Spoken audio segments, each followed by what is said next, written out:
Keller Williams Command brings the agent operating system and the consumer operating system together seamlessly. Command organized everything for me and put it in one place. When you have dominion over what you've got at your fingertips, it gives you the opportunity to grow. I was always moving between these different applications, but none of them talk to one another. And as a result, there's lost clients, which means lost dollars. A spreadsheet for my finances. We had 7 or 8 different logins. A spreadsheet for my showings reports, for my listings, my price adjustments. It was a big time drain. Our goal is nothing short of reinventing how people experience real estate through technology and making sure that you're the owner of that technology. We wanted to build a platform that would connect Keller Williams agents all over the world. This technology was built by agents, directed for agents, and ultimately created to make your lives better.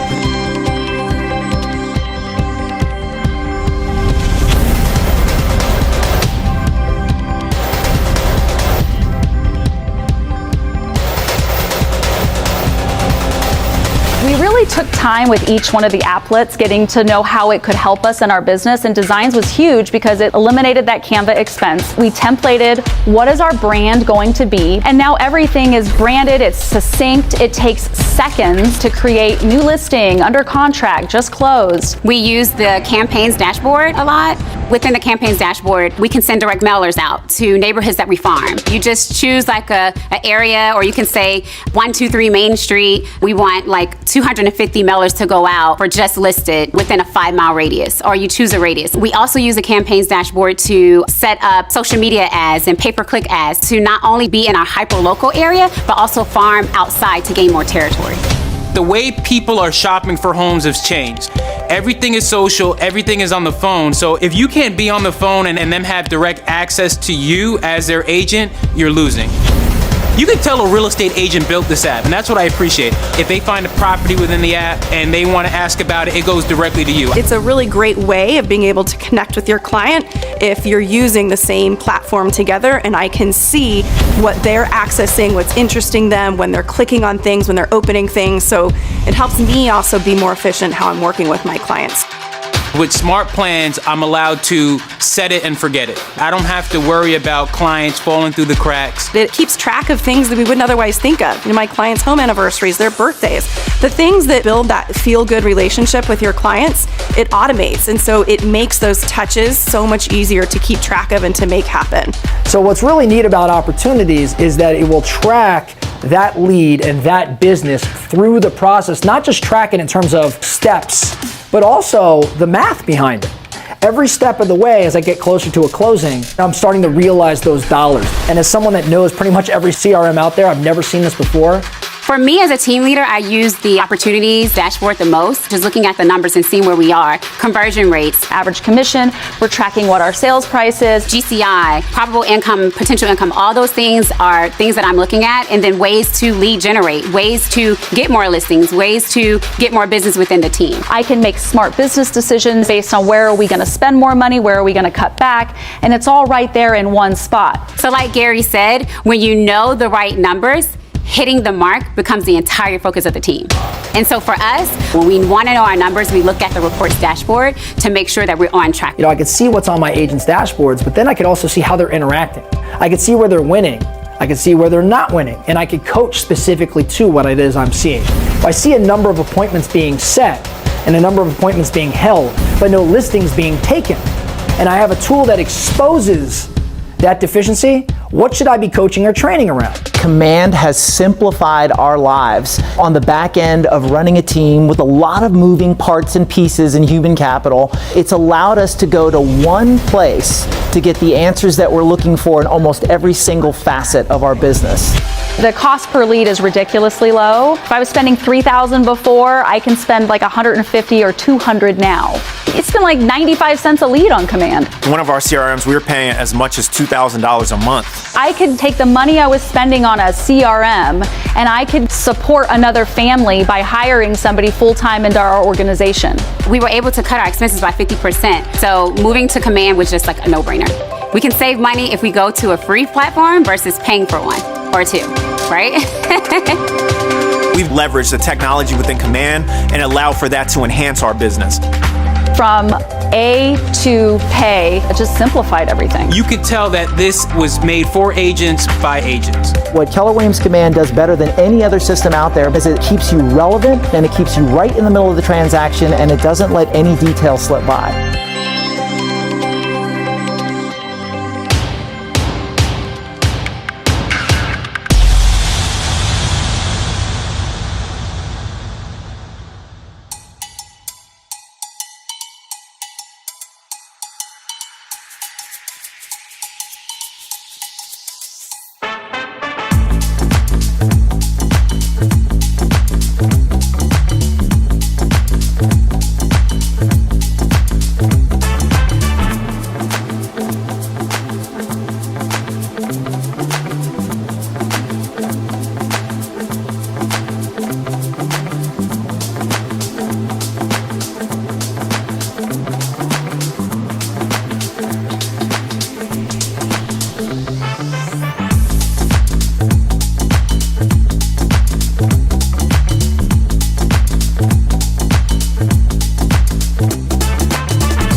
Real estate is about helping people with one of the most fundamental aspects of their lives, home. And you are the expert they turn to. And not just when someone buys or sells, but before, after, and all the little spaces in between. So it can be frustrating when you don't have the time or technology to know when someone needs your help. And when you miss that opportunity, it creates a gap that someone or something else can step into. So let's close that gap and give you the time and technology you need to build high-quality relationships with more people. Let's join forces and demand our technology not replace us, but help us be more human, more present, more everything. Let's take Command. Built exclusively by and for Keller Williams agents, Command is your do-it-all, do-it-quickly, people-centric, less stress, more time, end-to-end platform to grow your relationships, your pipeline, and your market share. Whew! Luckily, using it is a lot easier than explaining everything it does, but let's give it a try. Organize, customize, and sync all your contacts. Group them however you want. Know exactly who to reach out to, when, and about the things they really care about.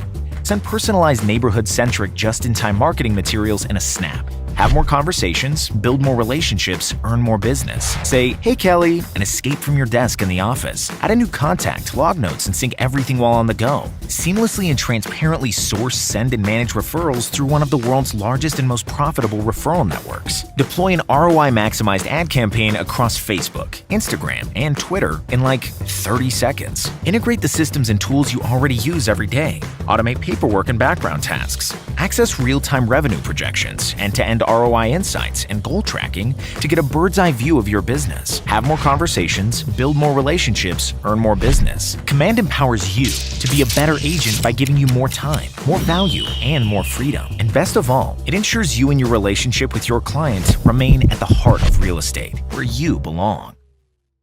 We don't get it right all the time. Nobody does. Sometimes we fail, but we fail forward. A couple years ago, we started reworking the Command app. We discovered that we had real AI all along. Agent intelligence. You told us what we did wrong, so we could work to make it right. And the only way to truly get it wrong is to give up. But we didn't give up. We hired the best to make the best. We kept building for you. We broke it down, we beefed it up. We went mobile, baby. And now that it's ready, we're not finished. Let our competitors say pencils down. It's not just about where we are, it's about where we're going. And we'll keep building the platform to go anywhere that you want to go. More time, more education, more contacts, more connections, more insights, more integrations, more on the go. More simple, more success, more results, more referrals. More leads, more listings, more leverage, more wealth. More human, more often. More MREA. We wrote the book on real estate, and now we've built the tech. A bigger and better network, so you could build yours. We transformed the technology from worry to works, from From bugs to business, from doubt to double down. This is where she who controls the lead controls the industry. Take control of your database. Take control of your leads. Take control of your money. Take back control and take command. This is now an app with a fiduciary interest, an app that makes your fight personal. This is an intuitive real estate machine that learns, corrects, improves, anticipates, just like entrepreneurs. Built for agents, by agents. This is pure Keller Williams, made not just to keep up with you, but make you faster. Take ground, take command. This is the place, and this is the technology, built for entrepreneurs to thrive. We did more than make it right. We made it us. Onward. Whether you're a leader or agent, KW Command enables you to manage and grow your business through one powerful integrated platform. A typical agent spends more than 60% of their time away from their desk. That means you have to be able to take your business wherever you go. The Command app makes it possible. When you are on the go, everything you need is right there on your phone. You can access and manage your contacts, respond to new leads, prioritize daily tasks, and manage your opportunities, all within the Command app. Tasks are the backbone of your day. Within the Command app, you can easily add and manage tasks, then see a clear snapshot of what needs to get done when.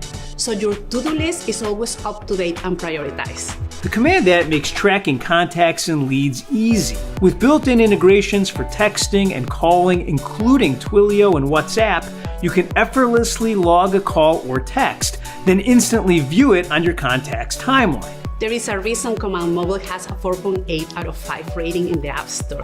The Command app makes it easy to build, foster, and maintain relationships with your sphere of influence. You can assign a lead to a smart plan, add tags, and create notes, so you'll always remember what's important to your clients. You can manage your opportunities and always keep your pipeline updated. In-app and push notifications ensure you won't miss out on anything important.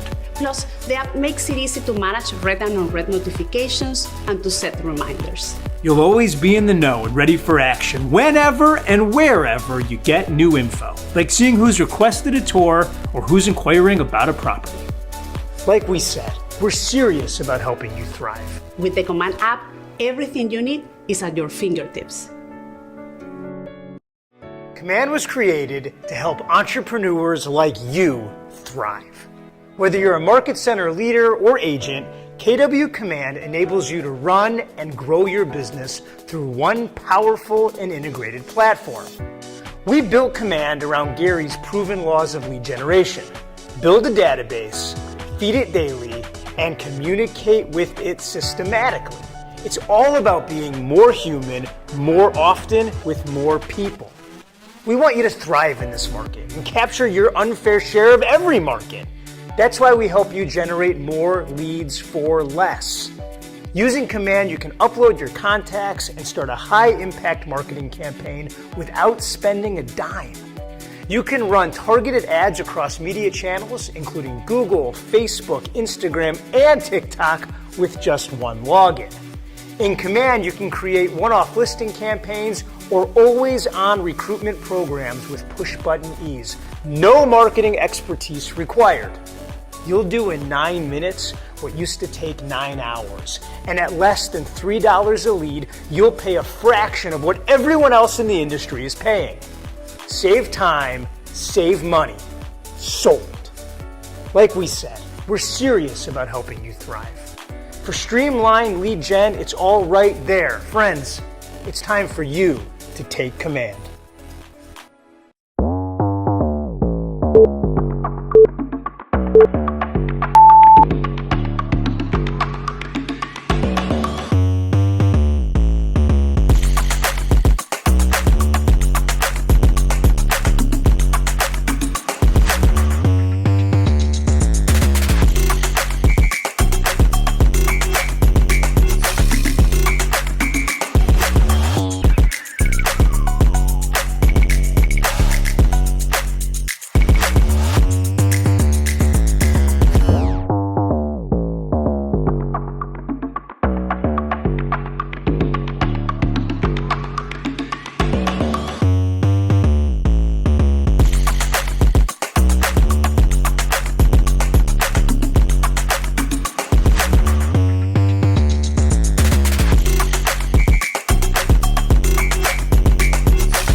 Good morning, everyone. Good morning, everyone. How's everyone doing today?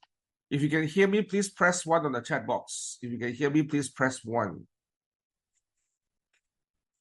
Awesome, awesome, awesome. I just got back from a holiday yesterday, and I had a good break. I went to this place called Xi'an in China. If you know where Xi'an is, it's where the famous terracotta warriors, and Xi'an was the number one. It was the biggest or the most prosperous city in China for a very long time, probably in the beginning era of China. So I went to visit and I had a good 1 week break over there. So I hope everyone was okay for the whole week when I was not around. And really, I want to go for another holiday after this holiday. So you need another holiday to recover from this holiday. So yeah, that's where I am right now. So try to get back on my feet to come and see how can we add more value to agents around the market today. Okay, so today we are going to talk about something that some of us don't like to talk about a lot, but we like it. So we're going to talk about money, right? A lot of us like money. And how many of you like money? If you like money, please press 1. If you don't like money, press 4. Okay, so everyone likes money. Awesome. Now, the challenge is a lot of times we like money, but here's the problem. We don't like to talk about money. Do you all agree? We don't like to talk about money.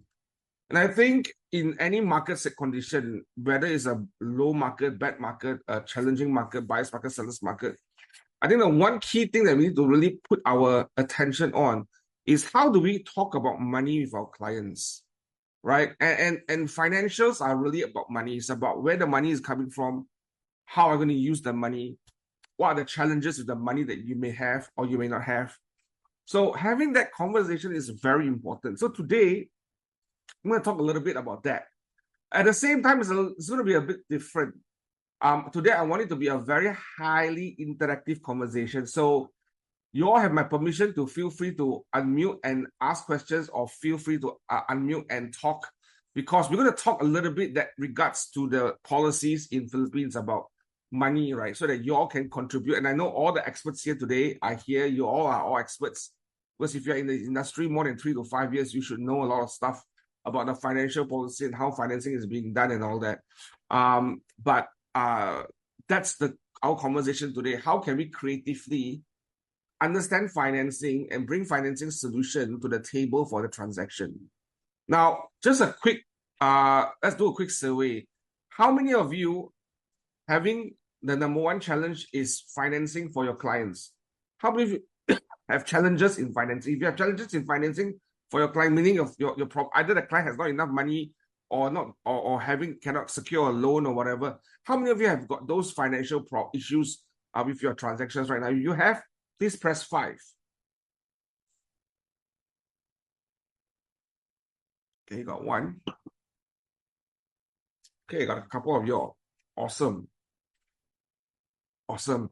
And for those who just press the 5, or those who are thinking about pressing 5, those who are going through transactions where you have some financing issues with the particular transaction you're going through right now, feel free to unmute yourself and share with us what are those issues that you have. Anyone? Whoever just press 5, if you can, unmute yourself and just share with us what are those financing issues that you're having right now. Let's just all understand. Anyone? Feel free to unmute yourself. Either Clark or Manly, if you want to unmute and just share. Jonathan, good morning. Good morning. I'd like to share. Sure. I had an experience before with a client that she told me about her budget. She told me that her budget to buy a property is this amount, and then the selling price from the seller, the owner, is this X amount also. It couldn't match. So as a broker, we find ways to match the buyer and the seller. I convinced the seller if you can go for an if he's okay to go for an installment purchase for my client. Right. It's about making the seller understand so that you'll be able to meet the buyer. buyer's requirement. So I was Right. able to match that. Right. So the issue is they don't have enough money to put down to finish a transaction, correct? Well, the buyer just came up with a down payment, then the remaining balance was spread into 3 to 6 months. Right. So the seller was open to the idea. Right. Because he knew that the buyer's money wasn't enough. He needed enough time to generate more cash. Right. Right. You needed more time to generate more cash. So it's just about time, right? It's money and Yes. time, right? Okay, cool. Thank you for sharing. Anyone else? Any other challenges that you have?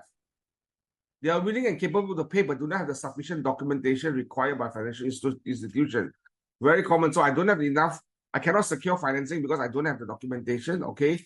The property for sale still has a balance with the bank, and the buyer would like to buy it through a bank financing, but he can't because I know in Philippines you have to discharge the property before you can get another financing. Awesome. Anyone else got any issue with financing? Thank you for sharing, guys. Just bring it all out. Let's just have this conversation open today. Anyone else? Any financing challenges that you all have?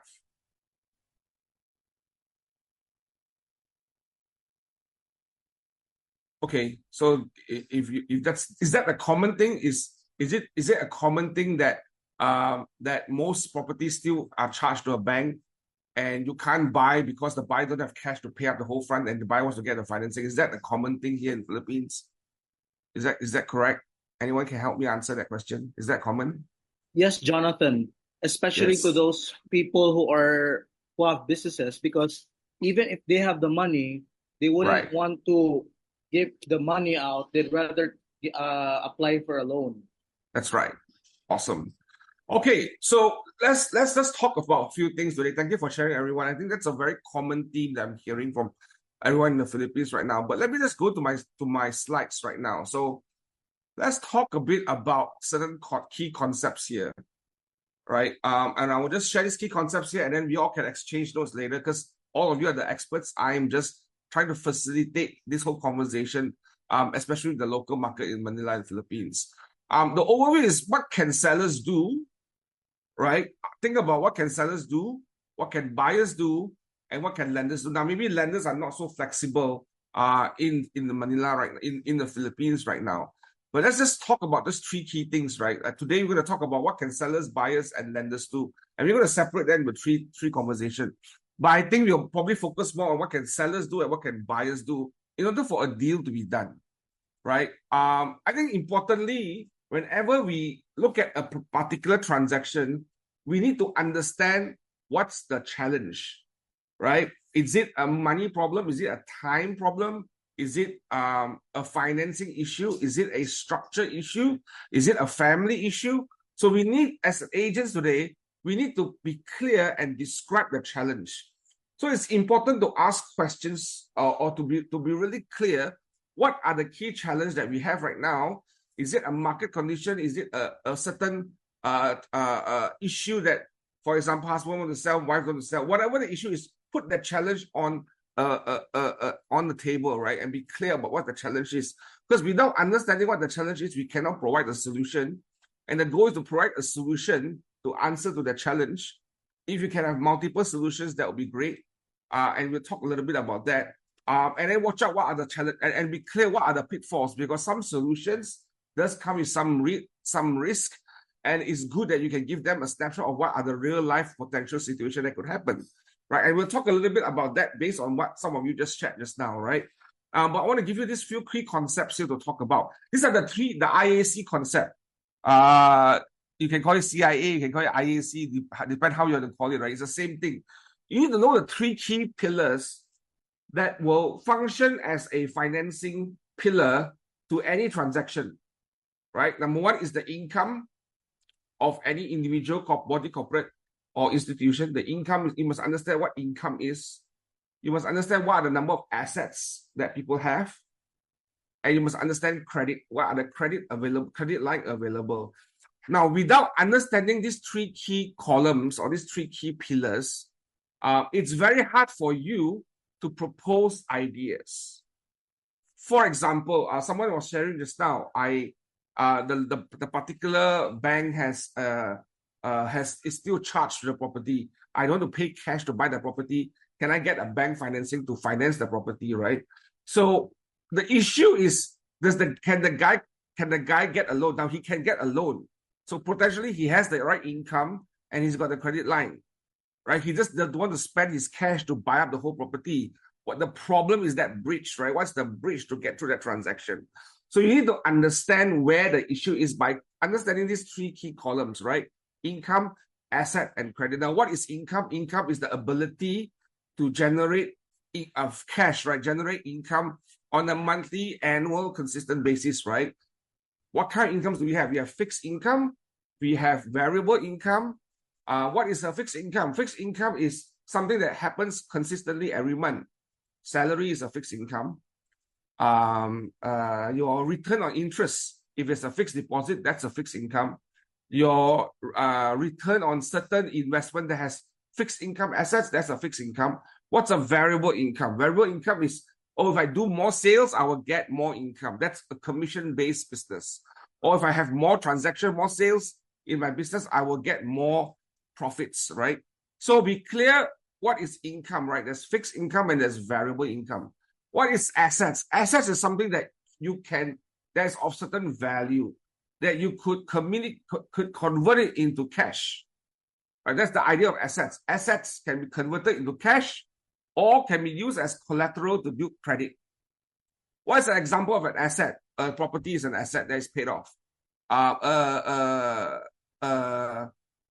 Shares, stocks, shares that you own, share certificates of your own of a public listed company is a form of asset, right? So what assets do this person have in exchange of a transaction or exchange of cash? Or you can use asset to trade for asset, right? So it's important to understand what is an asset. And credit is what is the available line of credit that a financial institution is willing to give that particular individual or company, right? So understanding credit line, it's important, right? These are really some key terms or some key concepts that we need to understand. It's very simple. I know it's very simple, but sometimes we don't look at the simple things. We try to make it complicated, but it's all circulating around these three key areas: income, asset, credit, right? So these are the three key things that we need to think about a lot when we ask questions to our clients. Okay, let's go into that suggestion of that topic where some of you are saying that buyers are not willing to pay cash to buy a property that is still funded by a bank.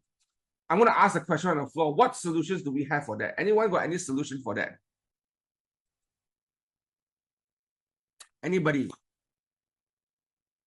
The buyer can afford to get a loan, can afford to pay the financing of the monthly mortgage payment, but it cannot be done because he doesn't want to pay cash to buy the property. What solution do we have? Propose for installment plan, absolutely. Clark, maybe you want to unmute yourself and tell us what does that mean? Jonathan, yeah, there's a certain down payment, for instance, around 50 to 60%, and the remaining balance can be paid up to 6 months to 12 months. Right. It really depends on the buyer. Right. But of course, when I project the statement to the seller, I'll tell the seller 12 months. But when I talk to the buyer, I'll tell the buyer 6 months. Right. So that when the buyer says, I'm okay with 6 months, then I tell the seller, Mr. Seller, I was able to convince the buyer for 6 months instead of 12 months. So the seller will be happy that I was able to shorten the payment for the remaining balance. Right. So there are many. That's a creative way, right, of doing it by doing a 6 months, 12 months installment. Now, what if a person don't have 6 months or 12 months installment payment? They only can pay the mortgage. But what's the average mortgage term here in Philippines? 10 years, 15 years? What's the average mortgage term? Anyone can share? What's the average mortgage term in Philippines here? That the bank will give it to you guys.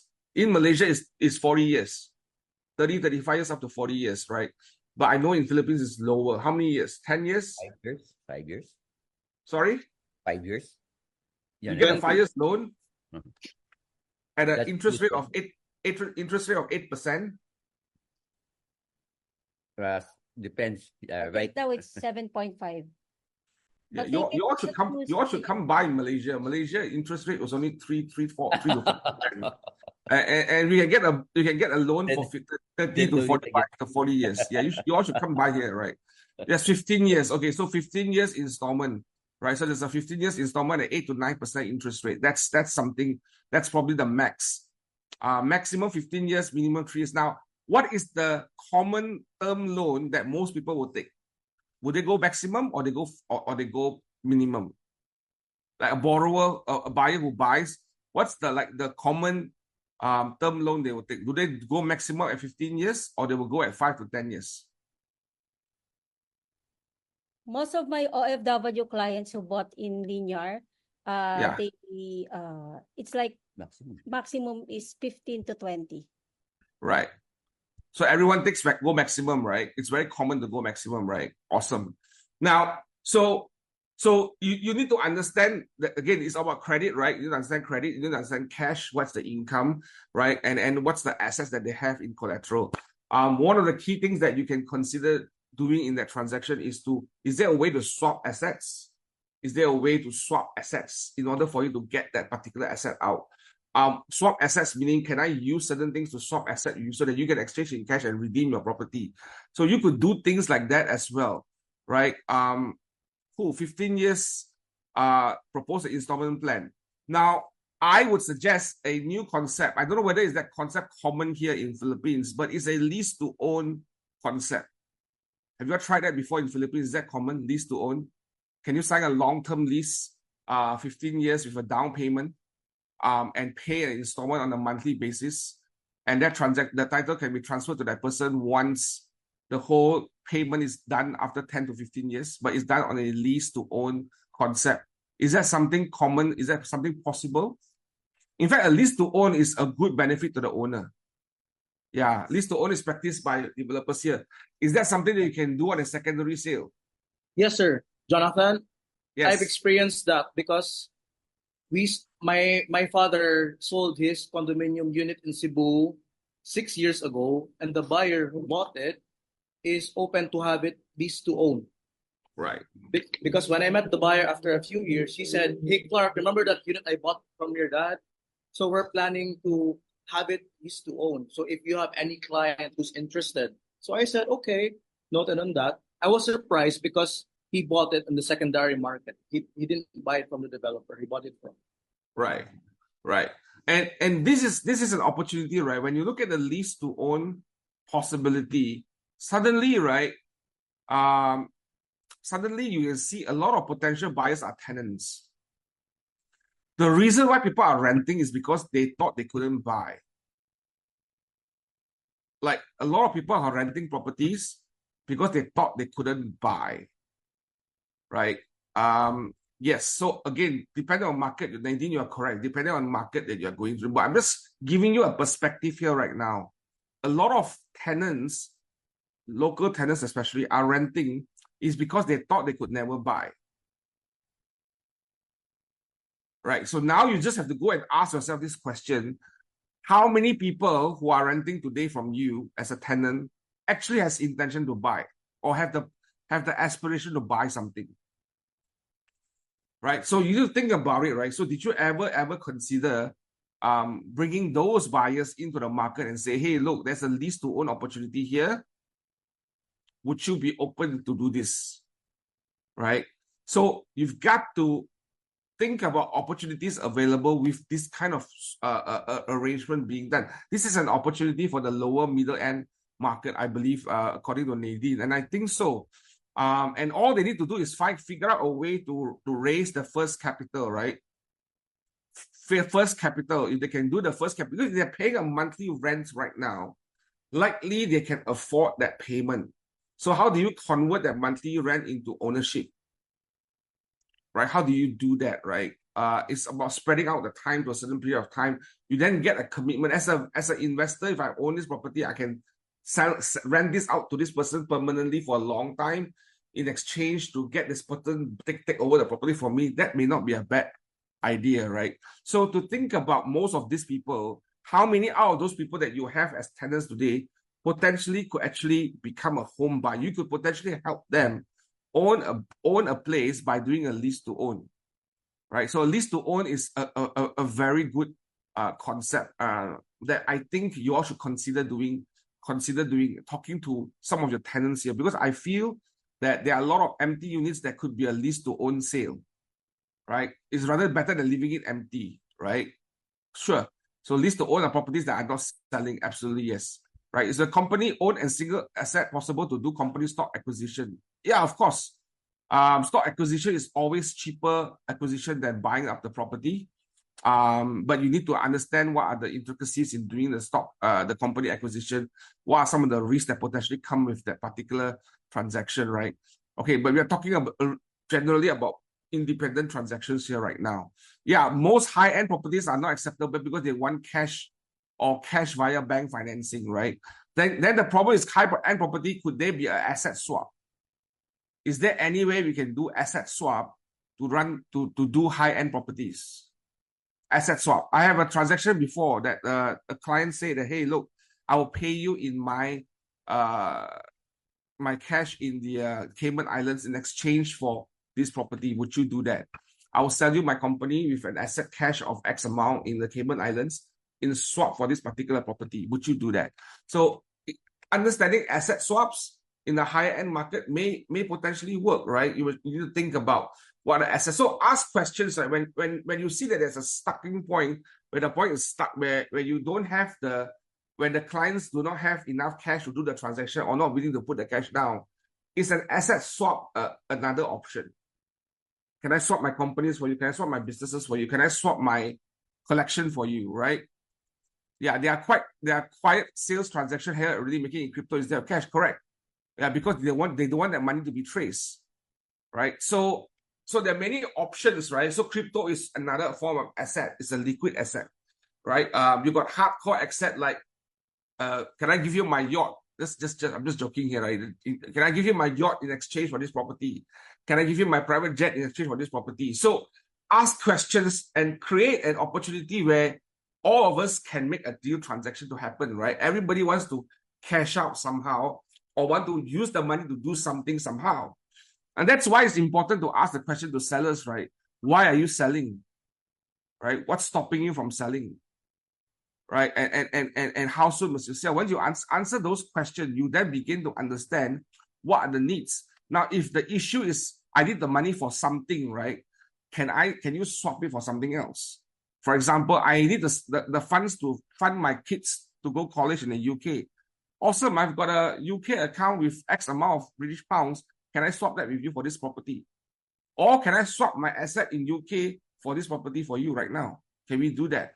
I've got a condo in UK in Manchester. You can swap it, sell it in Manchester, then take the money and you can pay for your kids. Would that work? So sometimes you just have to ask questions to know where both parties are at in order for you to find a match, right? So that's really on the higher end market. The higher end market, swapping assets could be potentially an option. How many of you have done swapping assets deals before? Anyone? Anyone done swapping assets deals before in the Philippines? No one done that before? Crypto exchanging of properties to property. Anyone done that before?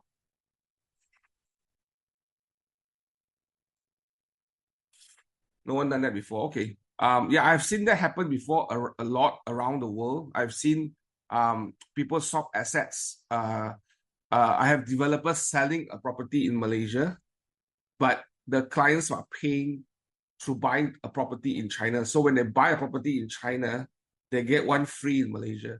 But the cost of that particular property in Malaysia is actually charged in the property in China, right? So it's interesting, right? In exchange for a loan, the condo was paid to my client in exchange for a loan. Yeah, a loan given to them, right?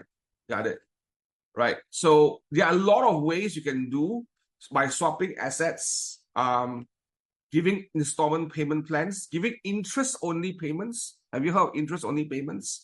Where you only pay interest for a certain period of time, and then your installment kick in maybe 3 years later, right? So that is something that you can consider doing. Now, let's talk a little bit about the traditional transactions here, where most people are struggling with getting a loan. Someone just mentioned just now they cannot get a loan because of what do you call that, documentation. Awesome. So have you all done seller financing options here in Philippines? Do the seller finance the transaction? Like, you pay me the monthly installment plus additional cost of financing. So for example, a guy cannot get a loan from a normal bank. The bank is charging about 9% loan, 9% interest rate, or 8% interest rate. So fine, I will finance you. Pay me the same installment plus an interest of 20% as a factor into the cost. And you do it across the board of 5 years or 6 years. Right? That is something that you can potentially do. How many of you have structured deals like that before? Meaning, you know what's the monthly installment plan, right? Right. I'm talking about individual, not developers. I know developers can offer in-house financing. They charge you more financing. They just charge you more cost of funds. But I'm talking about transaction between owner and seller, right? Can I charge you a higher rate of installment to pay for me? Now, you cannot charge interest to a client because I think you need licensing to charge interest. But you then can increase the installment payment, right? You can change the price. So, for example, the bank installment is 10,000 pesos a month. Let's just say. Now, you cannot get the financing because of whatever reason, but you can afford to pay. Now, I will charge you the same, but you're going to pay me 14,000 instead of 10,000 a month. But the value is 10,000 a month, but you're paying me 14,000. So basically, you're adjusting the price of the property at a higher price so that you could pay me the installment on a monthly basis. There's something it's called a seller financing option, right? You can do that financing. The transfer happens only at the end of the last 2 payments or last payment, but the contract can be drafted in a way. This is a 5 years contract, a 7 years contract, an 8 years contract, 10 years contract whatsoever. Now, you can always say a 5 years contract is cheaper. 5 years contract is X cheaper. A 10 years contract is more expensive because I'm spreading it along. A 50 years contract is way more expensive. Then give that options. Which one do you choose? Because at the end of the day, it's about adjusting the volume, the value of the property, right? It's about adjusting. Because now that I don't need any appraisal, it's in between 2 parties' agreement. Just pay me a 20% down, spread out the next payment to 10 years or 5 years or 15 years. You can pay me accordingly. Whenever you don't pay me, that's it. You burn all your money. It's a good deal for the owner, actually. Not so good when you need the money fast, but if you don't mind, you actually earn more money that way. Right, by doing seller financing, finance for 5 years, 10 years, 15 years. Any thoughts, any concerns about that? Anyone have done that kind of seller financing option before in Philippines? Have you heard of that before? Feel free to unmute yourself or spread in the chat room. Have you done those before? Anyone? Anyone does seller financing here in the Philippines? No? Do you think it's possible? If you understand what I mean, do you think it's possible? Anyone? You all woke up yet? You're still asleep or still awake? Anyone? What are your thoughts? Can we do seller financing that way here in Philippines? You think it's possible? Yeah. What's stopping this from happening? What's stopping you guys from doing a seller financing? What are the key issues? Anyone? Any questions? Because seller financing is probably one of the most, it's actually one way to clear inventory. It's actually one way to help the seller and the buyer to get something out of the property and someone to own the property, right? And if you think about it, it's the same way as getting a bank loan. The only difference is you don't have any say in the title, right? You don't have any say in the title. You just sign a contract or a long-term lease contract, a lease-back contract that will be exchanged in the transfer of a title, right? I'm not sure whether you can endorse a lease on a title in Philippines. You can do that in Malaysia by endorsing the lease, but I'm not sure whether you can endorse the lease in a title in the Philippines. But seller financing, right? Seller financing is a powerful tool. If you know how to use it, you will move inventory. Correct. So you need to think about creating that opportunity. So the issue is do not focus on the interest rate because interest rate forever will be high because unfortunately, in the Philippines, interest rate is high. But let's just go back to the conversation of let's do installment. Let's focus on monthly installment. Can you afford that monthly installment? Is that monthly installment equivalent to the rent that you're paying? Or how many percent is the difference between the rent you're paying versus the equal installment so that you can own this home? Right. It may be possible because seller has existing credit, a loan line, low interest rate. Yeah, correct. So all the costs for the account of the buyer. So the buyer is paying the cost on behalf of the seller. Seller covers his loan. Right. I have a lot of property, not too fast moving, but let's say you have a property owner, this only one property such account owner is not open-minded. Yeah. So the goal is go find a property, go find an owner that's willing to do this. Right. The goal is not to convince the owner to do this. The goal is to find property owners that are willing to do this. Guess what? There's a foreign market. I'm sure there are foreigners who owns property in Philippines right now, right? A lot of foreigners, right? You all know a lot of Chinese buyers or foreign buyers. I think they'll be open for this idea. I think it's an unlocking opportunity for them. I think they'll be willing to let go at a lower price, or even they will get back more money because they're allowing that extension for that period of 10 to 15 years. It's the same, right? If I'm investing in a property for the next 10 years, I'm just hoping for a certain amount of return every month. I'm getting the return plus a capital return on a monthly basis, just that it's in installment. But at the end of the day, I will get back my money, right? So the goal is find motivated sellers. You know, remember in some of our previous topic, we talk about finding motivated sellers. This is a motivated seller right here that potentially wants to do a seller financing, right? I think foreign buyers are potentially interested right now. I think, like what Marissa says, owners that have multiple properties right now want to do one or two of them to be done this way. Okay, so my question to everyone, if you are able to create a deal like this, would there be takers out there in the market? Anyone? Yes, Jonathan. Yes, go ahead. There will be takers. There will be takers because it sounds attractive. Oh, I have enough cash for the down payment or for the monthly installment, so this is so I can afford this property. Right. Rather than paying in cash, which the buyer does not have cash resources. Correct. So this is very attractive to buyers. Yeah, and the idea of buyers also have to manage the expectation, right? They cannot get the ideal property that they want, but they get the property that they want. Because the longer they hold cash and not do anything with the cash, they lose to inflation.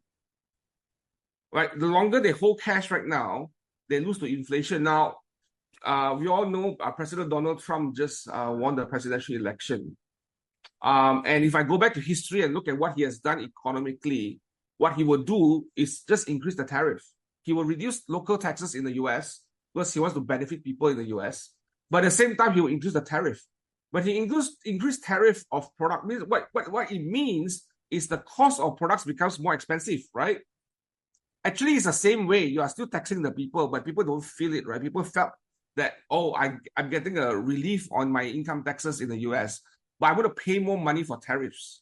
Because as they consume, they pay more money. In fact, consumption tax is a higher income than income tax itself, right, for the government. So income, for example, I give you an example in the whole of Malaysia. I don't know the statistics for Philippines, but in Malaysia, we are about 31 million population, 32 million population. Only 1.5 million people of Malaysia pay income tax, qualified to pay income tax. So consumption tax or GST or SST becomes an important income to the government. So Donald Trump is damn smart. He won the election by telling people, I will cut your taxes, but I'm going to increase tariff all over the world. And when I import property, when I import things in, it's going to be more expensive. So what happens is in Philippines, and I know that Philippines is potentially a net import country, you import more. A lot of you buy imported stuff. Cost of imported goods will just go up. It is a given fact. What you see to the US dollar, do you know what happened to the US dollar when Donald Trump won? Anyone follow? Do you know what happened to the US dollar? Did the US dollar increase or decrease after Donald Trump won? Anyone following US dollars? Don't worry, I won't borrow money from you. It's appreciating, correct? The US dollars went up just immediately after he won the election. It's on the trend to go up because they know that the US dollar government will earn more money through Donald Trump, through tariffs. So if you are a buyer right now, holding cash and still waiting, you are losing money through inflation. That's the conversation you need to have with the buyers. Like if you're holding cash and you're still waiting for the right moment, the moment won't come. Nearing $1, it was 55 to $1, I believe, right? A few weeks ago. Correct me if I'm wrong. It's 55, 56. Now it's 59, and probably it's going to be 60, 61, 62 to the peso. Right? And the reason why is this increase because the traders are just factoring the cost of tariffs into the system, into the economy. So basically, they're already assuming that the tariffs will increase, that cost of things will increase, that's why US dollar will increase. Right? So this is serious, right? So when you have a conversation with buyers right now, you're going to ask them, holding on to cash is a net loser right now. Holding on to asset potentially can help you because there's inflation, right? And when you hold asset, you will beat inflation by holding cash because asset will always inflate better than cash, especially Asian currency, right? Especially Asian currency. So that conversation needs to be a conversation that you'll be having with buyers today. How many of you have buyers conversations like that, especially people who are tenants or who could pay the down payment of 20-30%? This is what we need to think about in that conversation, right? Seller financing can be appealing to owners with multiple income who want to diversify the income. Correct. Actually, they can earn more money this way. They can earn more income this way, and they could see that income consistently coming in. And the risk is low because why? The only risk they have is to evict the tenant, the guy where he doesn't pay. That's the only risk you get. So you have to get a higher down payment, right? When you get a higher down payment from that person, the guy burns his 30-40%, then you just have to kick him out. But you already hold his 30-40% in your hand, right? Whatever the rate that you all agree on. I think a minimum of 20-30% is necessary to hold that person's money, right? There's an important oversupply in condos in Metro Manila, so owners might realize that they need to be more flexible. Exactly. It's not about price anymore. Now, when you can do financing, suddenly price is not the issue anymore. Right? When you build down the financing, okay, don't reduce your price, keep the price there, but do this financing package. Because the goal of a buyer is always to own. Now, the challenge is if I cannot even get a loan to own it and you're willing to loan me the money to own it, I'll listen to you. But buyers are willing to pay 9 to 10% interest rate to a bank. Why can't they pay 15% to someone? Right? You just have to factor that cost into part of the monthly payment. And what you do is the owner now earns extra money. It's a win-win-win, right? So structuring a seller financing structure potentially is something that you can use right now. How many of you got any thoughts? How many of you can think of owners or properties right now that potentially can do seller financing? How many of you can think about that? If you have some owners in your mind right now and it's listing in your mind right now, can you press 3?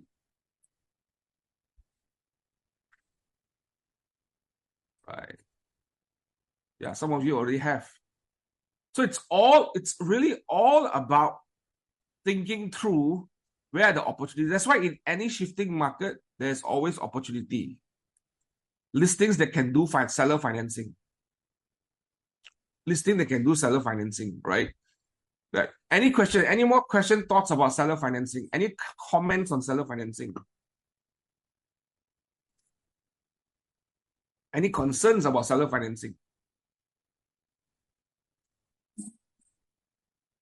Someone want to say something? Okay, you don't have any comments. Awesome. Now, what's the script to start the seller financing conversation? How do you start that conversation? That's important. How do you start the conversation? Now, I would always go and ask again the 3 questions. How soon must you sell? Why must you sell? What's the issue, right? Now, one of the key note to take is when the owner has been trying to sell for a very long time and is frustrated, that's the opportunity. The first thing is frustration is the opportunity for you to take full advantage of the frustration because you're trying to give a solution to solve their frustration. Right? Having some money in your pocket is better than having no money in your pocket. The title is still in your name, the money is still with you, right? This is something you should consider, right? Because to get outright sale is just that's difficult right now. So the script would be how much money that you need right now in this situation. So for example, if you go for this three conversation, the three questions, right? Why would you sell? Oh, I need to sell because I need to fund to buy something else. For example, I need to buy another property that I have in Mindanao Island or something like that, whatever that is. Okay, awesome. How much money do you need? Find out. How much money do you need? Are you getting a financing for that? Are you paying cash for that? What's the structure like that? So what if today a portion of this cash can be unlocked for you? How would that look like?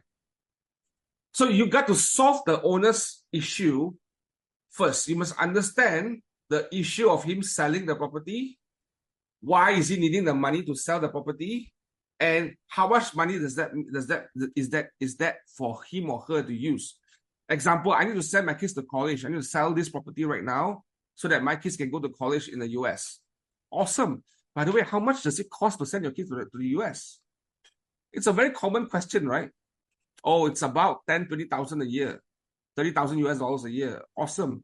And how many years is your kids going to go to college? Or it's going to go for 4 years. Great. So you have 4 years time.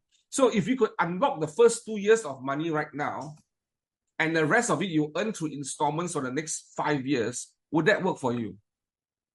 You are solving the same problem, right? And you can make more money by not changing the price of your property. Would you be open for that? Potentially, you could even make more money right now with positive cash flow, right? So that's the conversation that needs to happen, right? You need to ask, why are you selling? How much money is needed to solve that problem, that person? The reason why we are selling is not to just keep money, right? You will see some people, I'm selling because I want to keep money so that I can give to all my children when I die.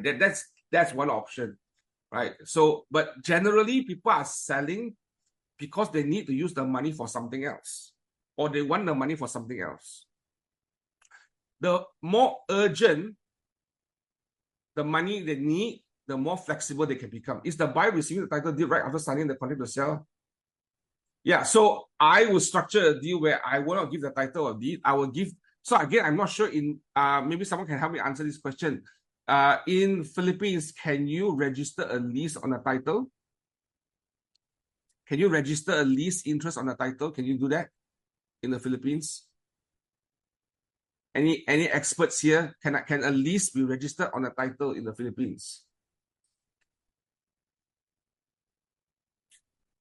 Anyone? Yes, you can annotate in the title. Sure. So put a lease in the title and say this is a 5 years lease. I sign a contract with you. This contract is a binding agreement of a long-term lease, depending on what is long-term lease in your contract. So put a lease there, and inside the lease agreement, there's an option to purchase.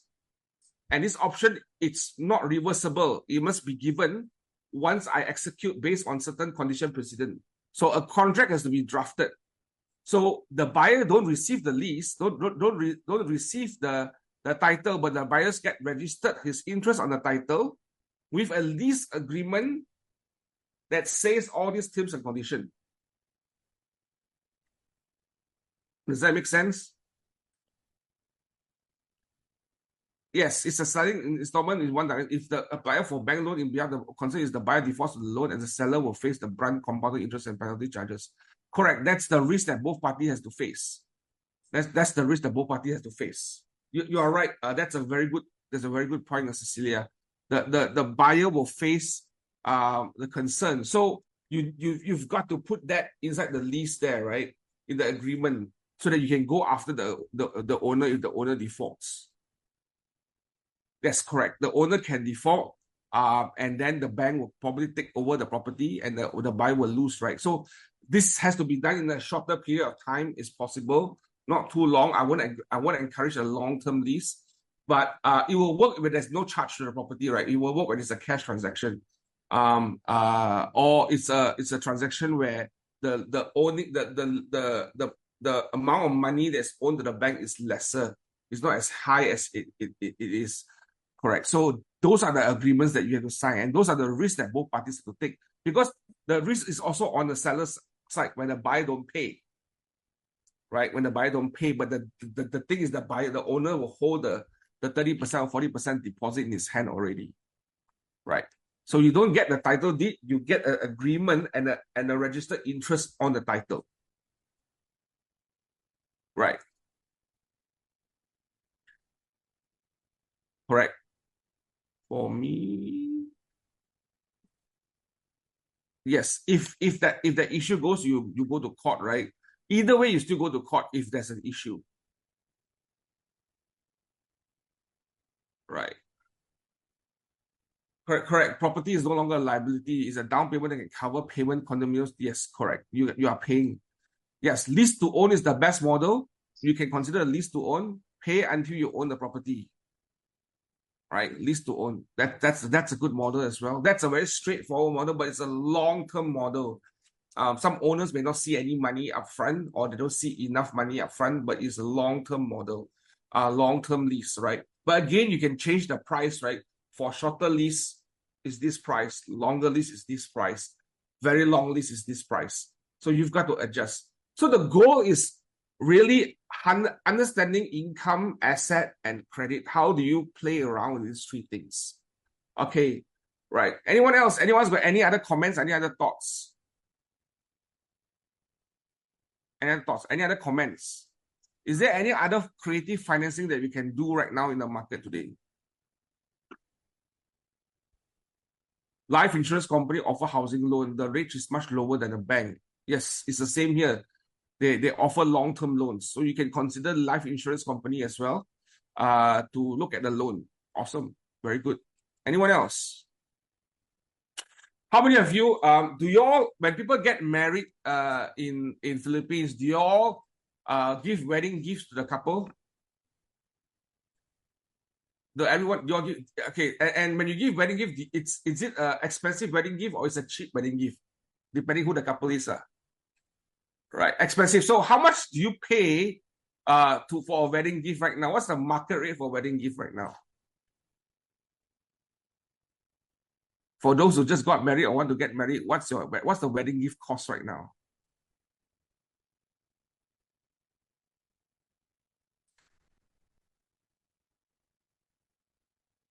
Anyone?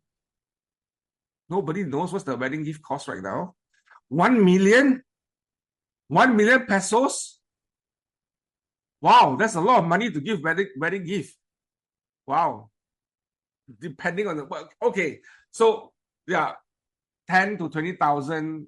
Wow. So Manly is giving away 1 million pesos. I want to get married again, man. Manly, can I get married again and you give me a million pesos? Okay. So here's what you do. Advise a couple that's trying to raise funds for the down payment.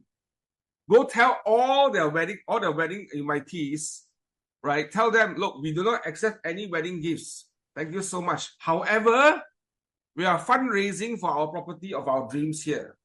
And you put the property up in the poster. Any contribution to the down payment would be appreciated. Help give that idea to the married couple. That's how you raise funds. I'm serious. If you've got kids right now, I've seen someone do it in the US. If you've got kids right now, they are planning to get married. And as parents, you want to save some money, tell them to do that. Because it's more meaningful, right? It's more meaningful that I'm contributing to the house purchase of someone here that will add value to their lives forever, rather than buying them a gift, right? Or giving them cash. So when you create that kind of opportunity, right, you can do that, right? So when you meet a married couple, those potentially are someone that you can talk to, right? So you go to all the bridal house and all the places where they create weddings, and then you go talk to them. Those are all your leads or new buyers right now. So wedding gifts is a way of financing your property as well, right? So think about it. If you know of a friend or a family member that's getting married and you're already going to pay some money for wedding gift anyway, like, would you contribute for that right now? Right? You consider contributing for that. So that's one way of raising funds for a gift or funds for people to get married, right? So finding couples also is one thing. But now we know Manly Salazar likes to pay people 1 million pesos for wedding gifts. So that guy, I'll talk to you later when my son get married, Manly. Right? I take pesos as well. No problem. Right? Cool. Anyone got any other solutions? Any suggestions for financing right now? Creative financing. Anyone got any creative financing opportunity right now? Jonathan, if I may suggest, if you Sure. encounter, if there's a buyer who's willing to pay in cash, might as well give that buyer a discount to those buyers who are paying in on an installment purchase. Right. So what you mean pay the cash purchaser a bigger discount, and installment is a separate discount? Is that what you're saying? Probably, if let's say if the buyer can come up with a 20% discount, maybe we can give him 3% discount, whereas Right. cash buyer maybe 5 to 8%. Right. Because I noticed people who are paying in cash would always ask for a discount because they're releasing cash. Of course. So here's what you do. When you want to sell a property, you already know the owners are asking for, let's say, this is the price they are willing to go, but the market value is slightly higher. Advertise the market value and say, hey, potentially up to 30% discount. So the way you communicate the value to the client is very different. This is what what do you call that? Our friend on just now was just saying, right? But you communicate that upfront. Market value of this property is 40 million pesos. But find out from me, how can you get up to 30% discount right now? So if you're a cash buyer, 30% discount, owner will accept. Financing buyer, this is the discount that the owner will accept. So the conversation is very different. The attraction becomes so different, right? Versus a standard price property that is just priced like that. Versus I tell you this property value is this price, you can earn up to 30% discount. Find out, call me, find out. So focus on creating a discount package. I like what Clark says, creating a discount package for cash buyers, lease to own buyers, short-term buyers, bank financing buyers. Right? When you create that option, suddenly you become attractive. The property becomes attractive because it feels good. Everybody likes discount. You all like discounts, right? But you all know discounts are all fake. It's all factored in costs, right? Because there is a mechanism it's a marketing mechanism to attract people to come to the door. So it's the same thing, right? You can do the same thing. There's another discount, closing cost discount. But seller will finance closing costs. What's the closing cost in Manila? Do you have to pay legal fees? Do you have to pay transfer fees? Is there a high closing cost for properties in Manila? Do you all pay stamp duties or taxes when you buy a property as a buyer? Is there closing costs? Can anyone tell me? Is there any closing costs? Anyone? You all don't have closing costs? You just buy property without paying the government anything? Yes, there's closing costs, right? How much is what's the percentage of closing costs versus the price of the property normally? Is it 5%, 3%, 2%, 10%? What's the closing cost? 6%. Awesome. So tell them, if you take this package from me, the seller will finance the 6% of the closing costs. About 10%, whatever the closing cost is, seller will finance closing costs if you buy cash right now. It's the same thing, but you're giving the discount in a different way. Right? So that is paid by sellers. Is there any buyer's cost that the buyer has to pay? Right? You can tell them, right? This is a zero closing cost deal. Buy. Because I need to sell fast. So zero closing cost deal or legal fees paid deal, stamp duty paid deal, zero closing cost deal. So closing cost deal is a very powerful tool as well as a powerful discount as well. You can say the price is this price, but closing cost funded. So the outgoing of the buyer is lesser. Yeah. 1.5%. Okay, whatever the cost is. So that's another way, buyer funded cost. Awesome. Okay, as we're coming to the end of the hour, have you all learned something from today? Anyone learned anything today? If you have learned something, please press 3.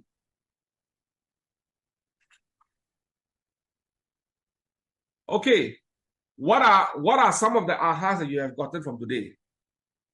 Any ahas before we close? Anyone want to unmute themselves and share an aha?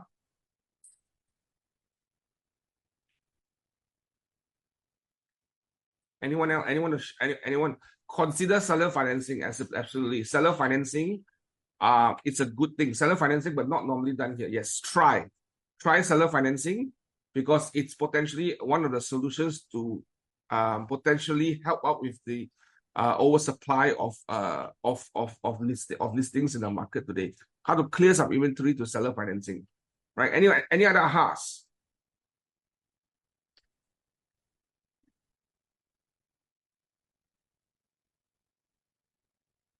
Yeah, not normally done, but something that you can do, you can try. When you try, you're successful, you'll make a lot of money, right? You'll make a lot of money. Awesome. Well, I hope you have learned wedding gift fundraising. Absolutely, right? Wedding gift fundraising, educating our sellers.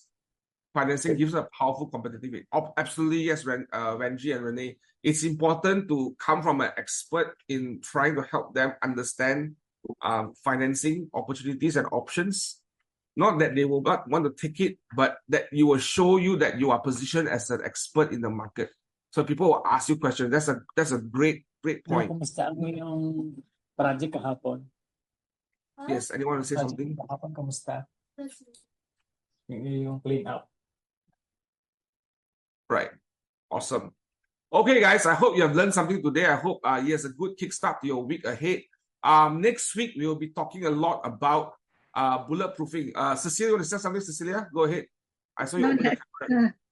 Nothing. Thank you. Oh, okay. So we were talking about how do we bulletproof our transaction, which will end our series of the shift. I hope this shift series have helped you learn some stuff as we move forward into a new year. The next few weeks, we're going to focus about goal setting, right? Very soon, we are entering into the end of December, end of 2024 and entering 2025. Want to talk a little bit about how do you set your goals for 2025 after we finish the next episode, which is the what do you call that? Bulletproofing your transactions, right? So after that, we will be moving forward to talking about how do you set goals for 2025. Okay, so thank you so much, everyone. Have a good rest of the week. I hope to see you again next week. Thank you so much.